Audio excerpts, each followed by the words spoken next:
अस्सलामुअलैकुम दोस्तों, मेरा नाम है असीब शफकत और आप देख रहे हैं हंसी टीवी।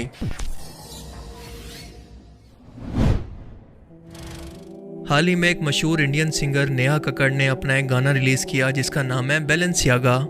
सिर्फ यूट्यूब पर इसके तकरीबन 17 मिलियन व्यूज़ हैं। अपने स्टेटस पर लगा रहे हैं, गुनगुना रहे हैं और यकीनन आप में से भी कई लोग ऐसे होंगे जो कि अनजाने के अंदर इसे प्रमोट कर रहे होंगे।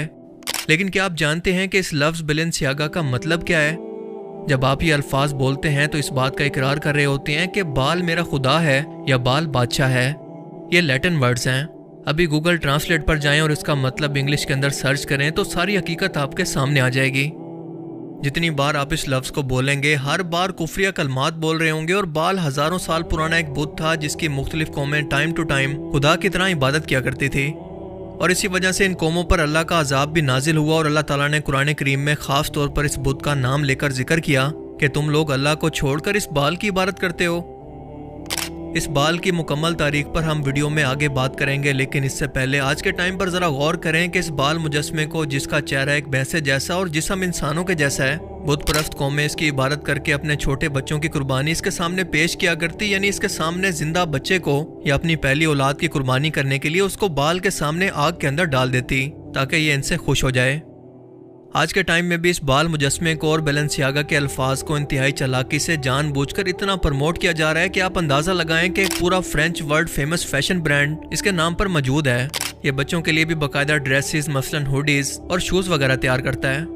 इस ब्रांड को बाकायदा शैतान को बच्चों की कुर्बानी या ट्रिब्यूट देने के लिए बनाया गया और इसका सबूत यह है कि बच्चों के लिए इन गारमेंट्स के प्रमोशन कैंपेन में एक 4 साल की छोटी बच्ची के हाथ के अंदर एक छोटा सा टेडी बियर है जिसने सेक्स स्लेव्स वाला लिबास पहना हुआ है जो पोर्न स्टार या सेक्स वर्कर्स पहनती हैं। ये सीधा सीधा चाइल्ड अब्यूज, चाइल्ड सेक्सुअलिटी और चाइल्ड सेक्रीफाइस को दिखा रहा है कि ये लोग आज भी बाल के सामने इसी तरह से बच्चों की कुर्बानी पेश करते हैं और खुदा मानकर इसकी इबादत भी करते हैं। यूट्यूब और फेसबुक की गाइडलाइंस मुझे इजाज़त नहीं देती, वरना एक वीडियो के अंदर मैं आपको दिखाता कि आज के टाइम के अंदर भी ये लोग सीक्रेट तरीके से कैसे बाल के सामने अपने बच्चों को आग के अंदर डालकर इसकी कुर्बानी पेश करते हैं। जी हाँ, आज के टाइम में भी बिल्कुल सीक्रेट तरीके से। इसीलिए सिम्पसन कार्टून्स के अंदर भी बच्चों को इसे प्रमोट करके दिखाया जा रहा है। गानों और फिल्म्स के अंदर भी, यहाँ तक कि दुनिया के सबसे बड़े स्पोर्ट्स इवेंट कॉमनवेल्थ गेम्स के अंदर और ओलंपिक तक में दुनिया के सामने लाकर इसे खुलेआम इसके सामने सजदा किया जा रहा है। लेकिन कोई भी शख्स इसकी हकीकत और संगीनी के मामले में बात ही नहीं कर रहा कि स्पोर्ट्स इवेंट्स, गानों में, फैशन ब्रांड्स और कार्टून्स के अंदर इन चीज़ों को दिखाने का भला क्या मकसद है। बैलेंसियागा के इस एडवर्टाइजमेंट पर ज़रा गौर करें कि एक लड़की के सामने एक किताब पड़ी है जिस पर एक आर्टिस्ट का नाम लिखा है जो कि एक पेंटर है। इसका नाम है माइकल बोरेमंस। आप ज़रा इस बंदे को इंटरनेट पर जाकर सर्च करें तो आपको पता चलेगा कि ये बंदा बिना कपड़ों के छोटे बच्चों की इंतहाई बेहुदा और बिना बॉडी पार्ट्स के सेक्सुअल किस्म की तस्वीरों को पेंट करता है जो सेक्सुअल चाइल्ड अब्यूज़ हैं और इतनी बुरी हैं कि मैं यहाँ पर आपको दिखा भी नहीं सकता। क्या इसके बाद भी कोई शक की गुंजाइश रह जाती है कि ये नाम और फैशन ब्रांड बाकायदा शैतानियत को प्रमोट करने के लिए सोच समझ कर बनाया गया है? ये कोई इत्तफाक नहीं है।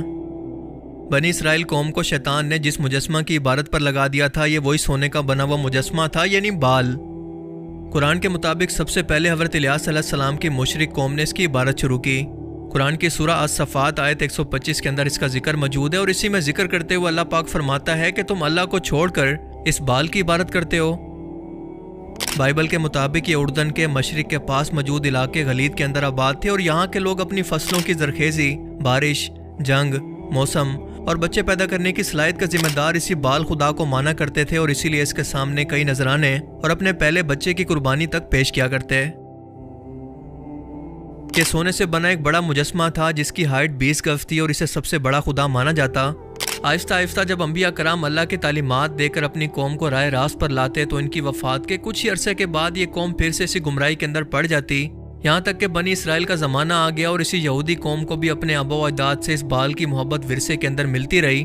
और यही वजह थी कि जैसे ही मूसा अलैहिस्सलाम 40 दिन के लिए कोहे तूर पर तशरीफ़ ले गए तो पीछे बनी इसराइल कौम को बहका कर शैतान ने अपना सोने का मुजस्मा बनवा कर फिर से इन लोगों को अपनी इबादत पर लगवा दिया और यह मुजस्मा भी दरअसल बाल ही था। आप सबने यकीनन सूरा बनी इसराइल के अंदर इस वाक़े को पढ़ा होगा कि बनी इसराइल कौम के अंदर जब एक शख्स का कत्ल होता है तो बनी इसराइल के 12 कबीले 2 हिस्सों के अंदर तकसीम हो जाते हैं, एक दूसरे पर इस कत्ल का इल्ज़ाम लगाते हैं। तब अल्लाह ने मूसा अलैहिस्सलाम को हुक्म दिया कि एक पीले रंग की बच्चिया को कुर्बान करो और इसकी दुम को मकतूल की लाश पर मारो तो वो उठकर अपने कातिल का नाम बताएगा। अब इस बच्चिया को कुर्बान करने का मकसद ही ये था कि इस कौम के दिल से इस बाल मुजस्मे की मोहब्बत को ख़त्म किया जाए, क्योंकि जाहिर सी बात है कि अगर कोई शख्स किसी जानवर को खुदा का दर्जा देता है तो वो इसे कभी भी कुर्बान नहीं करेगा। इसी गुनाह पर 70,000 यहूदियों को कत्ल किया गया था, मगर इस बाल की इबारत फिर भी ख़त्म ना हुई। ये अरब तक जा पहुंची। अरब के लोग भी इसकी इबारत किया करते थे, मगर इसकी मूर्ति थोड़ी सी अलग थी और ये लोग भी इसे सबसे बड़ा खुदा मानते थे। यहाँ तक कि अल्लाह ने इस बाल का जिक्र कुरान करीम के अंदर करके इनसे सवाल किया कि तुम सबसे बेहतरीन खुदा को छोड़कर इस बाल की इबारत करते हो। इसके अलावा क्रिश्चियनिटी और तौरात के अंदर बाकायदा इस बाल को शैतान कहा गया है। मगर अफसोस के लोग आज अपने सामने खुलेआम शैतानियत को, उसकी बुत परस्ती को और शिर्क को सरेआम अपनी आंखों के सामने होता देख कर भी इसकी हकीकत से वाकिफ नहीं है। शैतान दरअसल उस दिन का बदला इंसानों से ले रहा है जब अल्लाह ने आदम अलैहिस्सलाम को यानी हमारे वालिद का जिस्म बनाकर इसके अंदर रूह फूंकी और तमाम फरिश्तों और शैतान को इन्हें सजदा करने का हुक्म दिया। मगर शैतान ने तकब्बुर के अंदर कहा कि मैं इस मखलूक से अफजल हूँ, मैं इससे बेहतर हूँ, मैं आपको सजदा करूंगा पर इस आदम को नहीं।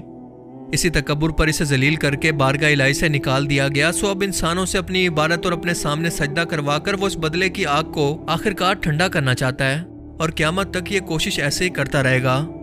क्योंकि आप देखें कि आज के पढ़े लिखे तरक्की याफ्ता दौर के अंदर भी लोग इसे फैशन बनाकर ना सिर्फ खुद इसकी इबादत कर रहे हैं बल्कि लोगों से भी करवा रहे हैं।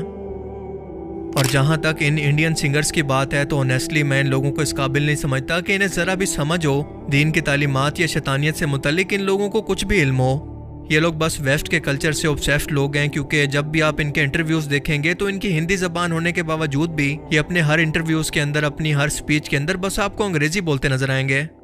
जैसा बेहुदा फैशन वेस्ट की सेलिब्रिटीज़ करेंगी ये भी आंखें बंद करके बिल्कुल वैसे ही करेंगे।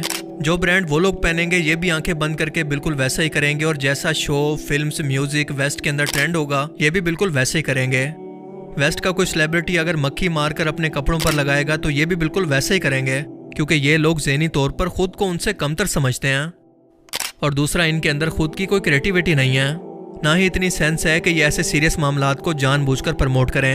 इन्हें जस्ट ये ब्रांड बैलेंसियागा इंटरनेशनल और मशहूर लगा जिससे ये ऑब्सेस्ड हैं, तो इसी बिना पर कुछ बिना सर पैर के लिरिक्स बनाकर इस गाने को बना डाला। और दूसरी इसकी पॉसिबल रीज़न ये हो सकती है कि इन लोगों ने जानबूझकर इस कंट्रोवर्शियल नाम को चुना, इसे इस्तेमाल किया ताकि कंट्रोवर्सी बढ़े और लोग जाकर इस गाने को सर्च करें, जिससे इसकी व्यूअरशिप बढ़े।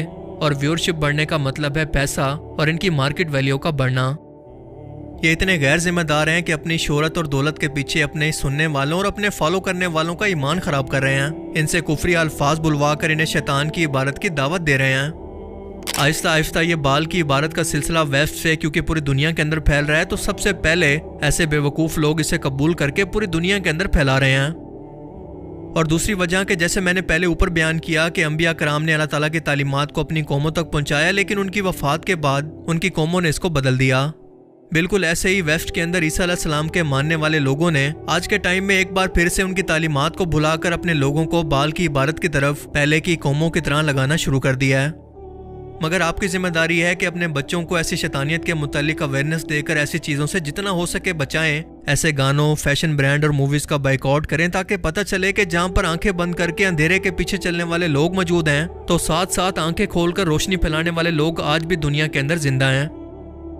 अल्लाह ताला हमें समझने की और नेक अमल करने की तौफीक अता फरमाए, आमीन। बाकी आप इस बारे में क्या सोचते हैं, अपनी कीमती राय का इज़हार कमेंट सेक्शन में ज़रूर करें। Thanks for watching this video. अल्लाह हाफिज़।